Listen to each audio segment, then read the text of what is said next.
C'est chouette, mais l'atelier de découpe, les bagnoles désossées, ma scolarité, hein? Qu'est-ce qui s'est passé? C'est le temps qui a passé. Et j'ai vieilli. La casse, c'est fini. Tu sais, je me suis réveillé un matin en me disant, t'es plus un destructeur, mais un apôtre de la résurrection. Maintenant, je les restaure. Je les fais revivre. Donc pour ceux qui veulent s'attaquer au diagnostic de l'ABS, il suffit de 2-3 outils et puis de suivre le schéma électrique, c'est vraiment pas très compliqué. Bon, déjà pour commencer, il faut au moins un petit tournevis ou un petit outil pointu pour débrancher tous les connecteurs, un shunt et un multimètre qui fait au moins un voltmètre en continu et continuité, voire ohmmètre, là c'est la méga classe. Après, bon, la fréquence pourquoi pas, mais généralement avec ces 3 valeurs, c'est bon, on a tout ce qu'il faut pour contrôler. Donc déjà, il faut identifier un petit peu qui fait quoi sur le système ABS, où ça se trouve, qu'est-ce qui se passe, comment ça réagit. Donc là, derrière le pédalier, donc le conducteur est ici, on a le bloc hydraulique. La prise noire avec 5 connecteurs à l'intérieur, sur ce boîtier vert là, anodisé. Donc c'est le pressostat de coupure. Juste ici, un connecteur à 7 bornes pour le groupe électrovalve. Et en dessous là, entre le pressostat de coupure et le mètre-cylindre, juste en dessous, on a la prise pour la pompe, donc le moteur électrique. Donc la prise grise, juste ici, donc c'est pour alimenter l'électrovanne principale. Et la prise là, c'est ce qu'ils appellent le niveau code. C'est tout simplement les voyants d'alerte au tableau de bord. Ça allume l'ABS et puis le liquide de frein quand le niveau devient trop faible. Ça, c'est la prise pour le capteur de roue, conducteur. À cet endroit-là, on a la prise ici pour la roue passager avant. Toujours des prises pour l'alimentation du système ABS. Et donc là, pareil, une prise pour le système ABS. Donc pour l'arrière, on voit les cibles sur le moyeu là, donc les tout petits traits, juste au-dessus du roulement. Et on a le connecteur pour le capteur ABS qui se trouve juste devant l'essieu arrière, sous le cache en plastique, pour ceux qui l'ont encore. Donc c'est un peu difficile d'accès quand on veut juste y aller vite fait avec le cache plastique. Mais on peut le contrôler depuis le calculateur. Donc pas besoin de venir jusque là. Donc juste sous ce cache, en fait il y a les diodes et les relais avec des fusibles. 2 fusibles 30 ampères. Donc c'est important d'aller y jeter un œil et surtout de ne pas remplacer les relais comme ça à l'arrache parce que chacun a son spécifique et très difficile à trouver. Pour démonter le cache avec les relais et les diodes, il suffit de démonter les petites vis qui se trouvent juste ici, là, et juste ici. Voilà. Et après, il s'enlève par le dessus comme ça. Tout simplement, il suffit de tirer dessus. Voilà. Une fois les 2 petites vis enlevées, donc il suffit de tirer dessus, hein, tout simplement.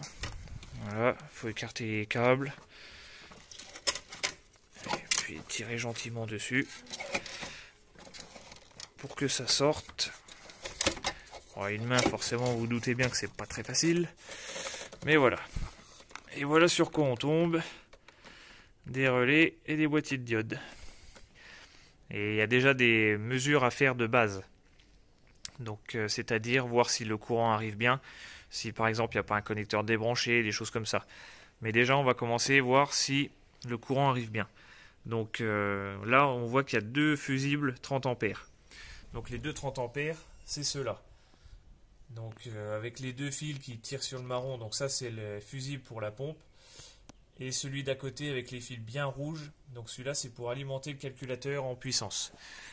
Donc ça c'est nos 2 30 ampères ici. Mais il y en a un autre. Donc il y a le 3 ampères juste ici. Et ça, c'est l'alimentation du calculateur après la mise sous contact. Contrairement aux 2 30 ampères qui eux sont avant contact. Donc on peut dire en direct sur la batterie pour faire simple. Et ce 3 ampères, Souvent les gens contrôlent que celui-là, mais ils ne contrôlent pas le 30 ampères. Et le problème c'est que la pompe des fois ne fonctionne pas juste à cause du 30 ampères là. Ou alors tout le système ABS, puisque le deuxième 30 ampères ne fonctionne pas non plus. Donc une fois que ça fonctionne, il suffit d'aller rechoper les relais donc 428 et on peut contrôler si on a bien du plus permanent. Donc sans contact, contact éteint. Donc aller prendre la borne numéro 5 et contrôler si on a bien le plus permanent qui arrive dessus.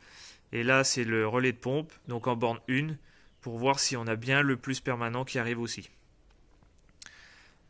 Ensuite pour le 3 ampères, donc bien sûr on peut regarder que ça fonctionne bien, qu'on ait bien le fusible de pas fondu. On suit son petit câblage, on regarde où il va, hop, et on voit qu'il va sur le relais jaune. Donc sur le relais jaune, en borne 1, on peut contrôler si on a bien lu plus 12 volts après le contact. Donc c'est le contact allumage, c'est pas le contact accessoire. Il faut bien mettre les deux crans de contact. Juste avant le démarreur en fait. Donc pour quelques impatients qui veulent pas se taper toute la vidéo, je vais traiter les cas les plus souvent rencontrés. Donc par exemple un problème de pompe, donc la pompe qui se trouve juste en dessous là-bas, pour l'alimenter, pour faire un test au moins pour savoir si elle tourne naturellement, si la sphère monte bien en pression en entendant le moteur tourner, fonctionner, et forcer un tout petit peu vers la fin. Donc c'est un test tout simple à faire. On peut voir sous ce relais qu'il y a deux gros fils rouges. Donc c'est le relais noir. Donc il y a deux gros fils rouges. Donc en fait il suffit de le débrancher. Voilà. On vient bien repérer où sont nos deux gros fils rouges. Donc c'est la borne là et là. Ensuite, on récupère un shunt. Voilà. Que l'on vient poser entre là et là.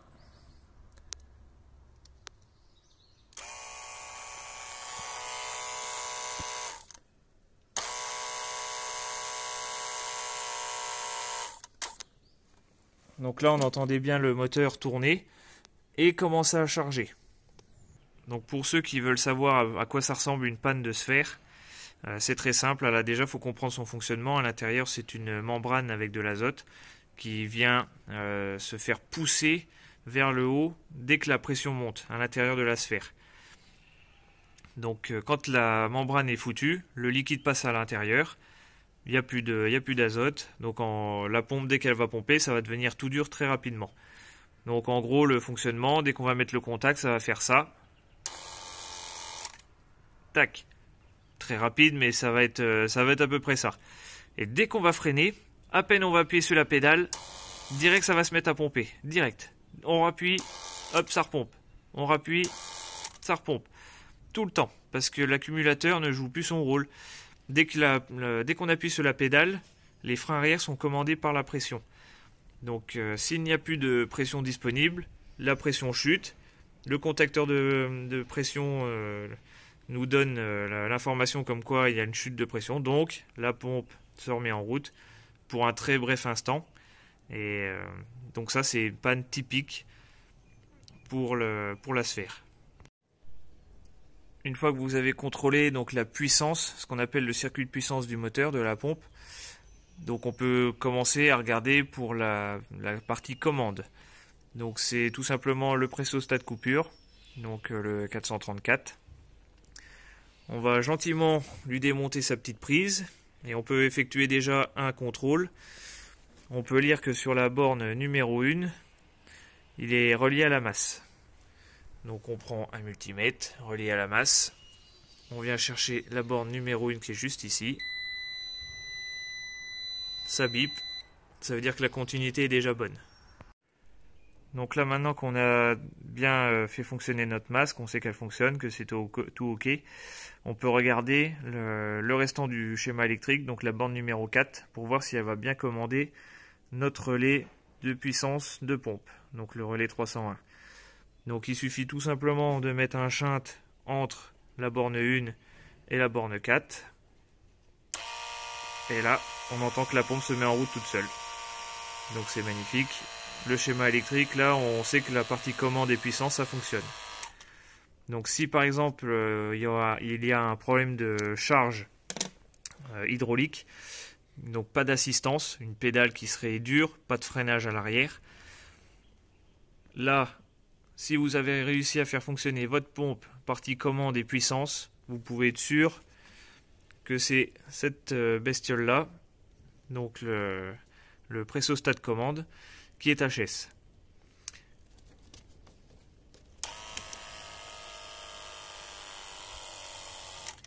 Et voilà, là il est bien en pression, donc moi il s'arrête bien à la bonne pression.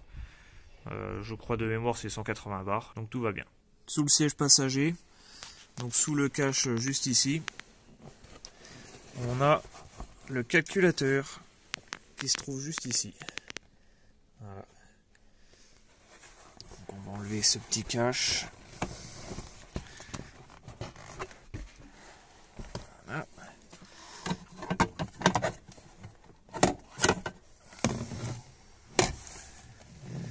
Avec le connecteur. Donc comme on a quelques contrôles à faire, on peut mettre un doigt sur cette patte là et il y en a un aussi en dessous. Et après il suffit de tirer dessus et voilà. Donc là à partir de toute cette petite pin là, donc c'est les petites pins de connexion, je vais vous les rapprocher. Donc il y a tout plein de mesures à faire. Et je peux déjà vous dire que le plus souvent les pannes c'est les électrovannes, les capteurs de roue. Et c'est sur ces connecteurs là. Voilà. Ils se trouvent ici. Et après il y a plein d'autres choses à contrôler. Donc au niveau du calculateur, on peut contrôler tout ce qui est groupe électrovalve et capteur de roue. Donc c'est principalement les capteurs de roue qui foutent le bordel en panne. En tout cas, à chaque fois que j'ai eu des pannes sur l'ABS, c'était un capteur de roue, voire deux. C'est déjà arrivé que j'en ai deux d'un coup. Et ensuite, une fois qu'on a isolé lequel est en défaut, il suffit de regarder 150, 151, 152, 153, la correspondance, pour savoir c'est quelle roue qui est à regarder. Mais avant, on a déjà des contrôles à faire pour voir si tout va bien. Donc par exemple, la masse d'alimentation sur le calculateur, qui est donc la borne numéro 1. Donc borne numéro 1, elle commence ici. Voilà. Donc j'ai pris une masse sur la voiture, à portée de main, et on est bip ici. Donc là on entend que ça bip, donc ça veut dire qu'on a bien une continuité. Donc notre masse est correcte. Donc là ensuite on met le contact, on se met en voltmètre, on vient sur la borne 2. Et on doit lire dans les 12 volts. Donc là on va faire l'exemple pour tester un capteur de roue. On va pas faire les 4, hein. De toute façon la manœuvre est la même. Donc on se met en ohmmètre. On vient mettre l'extrémité sur un fil du capteur et sur le deuxième. Et une valeur correcte, voilà, on est à peu près à 1 kOhm, donc c'est-à-dire 1000 ohms. À peu près. Hein. Si par exemple il y a une lecture à 4 kg, bon bah là c'est cuit, là, ça fonctionne plus. 1,7 kg ça marche plus non plus. Et ça suffit pour allumer le voyant en intermittence. Donc voilà, plus vous êtes proche de 1000, plus c'est sûr que que le capteur est bon. Plus on s'en éloigne, il y a de fortes chances que ce soit le capteur là. Donc on peut contrôler aussi l'électrovalve principale. Et donc il faut se mettre sur une masse franche et ensuite attraper la borne numéro 18. Voilà, donc là on était à 15, 16, 17, 18, donc c'est celle du bout. Donc là on a 4,8 ohms, donc qui est la valeur à peu près correcte. Donc là maintenant on va contrôler les électrovannes. On va mettre le testeur toujours en mètre. On met une broche sur le numéro 11 qui est le commun de toutes les électrovalves. Et ensuite on a 15, 16, 17 et tous les autres. Donc ça correspond à tout ce secteur là. Voilà, tout ça ce sont les électrovalves. Donc on peut les faire une par une. Donc voilà, tac. Voilà, une lecture correcte. On est dans les alentours de 6 ohms. Voilà, on peut faire les autres. Hein, c'est voilà. Donc pour celle-là, c'est 3 ohms, c'est correct aussi. 6 ohms là. 4 ohms. Donc voilà, pour savoir à quoi ça peut correspondre. Donc par exemple, la borne 15, le premier que j'ai contrôlé qui était à 6 ohms, c'était l'avant droite en admission. Juste après, j'ai fait la 16, donc qui est une avant gauche en échappement, donc qui est à 3 ohms. Et normalement, on a à peu près ces valeurs-là sur l'échappement et l'admission. Ça ne change pas. Donc voilà le principe pour diagnostiquer un ABS avec les pannes principales. Et ben pour tester le restant, hein, ben, vous avez le schéma sous les yeux. Et il suffit donc de se mettre en ohmmètre quand on veut contrôler donc des bobines, des inductances, qui sont donc les capteurs et les électrovannes, les relais aussi. Et après, pour tester des fils ou alors des contacts, on se met en continuité. Et dès que ça bip, c'est que ça veut dire que ça fait contact, donc ça veut dire que le fil est bon, donc il faut passer à autre chose, et le problème est ailleurs. Voilà, c'est très simple. Allez, à une prochaine.